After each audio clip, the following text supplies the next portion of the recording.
कभी कभी जो चीजें हम पीछे छोड़ आते हैं वो लौटती है बदले के लिए। 15 साल बाद रोहन अपने गांव लौटा था। बचपन में हुई एक डरावनी घटना के बाद वह अपने माँ बाप को खोकर शहर चला गया था। अब उसकी दादी की मौत की खबर सुनकर वह फिर से उसी पुराने खंडर जैसे घर में लौट आया। गांव के लोग उसे देखकर चुप हो जाते थे, कुछ तो मुंह फेर लेते थे। एक बुजुर्ग बोला, इस घर में फिर कोई जिंदा नहीं बचेगा बेटा, लौट जा।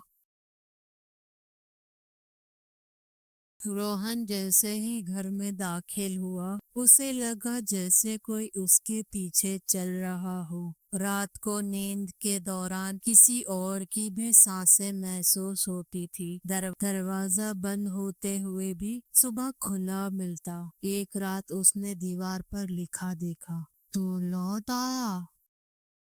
रोहन को घर की अलमारी में एक पुरानी डायरी मिली, उसकी माँ की। उसमें लिखा था, हमने उसे जला दिया पर वो मरी नहीं, उसकी आत्मा इसी घर में कैद है। हर अमावस्या की रात वो किसी को साथ ले जाती है।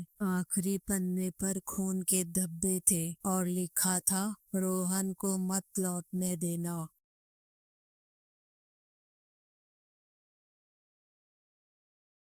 गांव के तांत्रिक से मिलने पर पता चला 15 साल पहले एक महिला को जिंदा जला दिया गया था, क्योंकि लोग मानते थे वो डायन है, पर वो निर्दोष थी और अब बदला लेने लौटी थी। उसका नाम था शीला। उसकी आत्मा को बांधने के लिए हर 15 साल में एक बलि चाहिए होती है और ये साल 15वां था।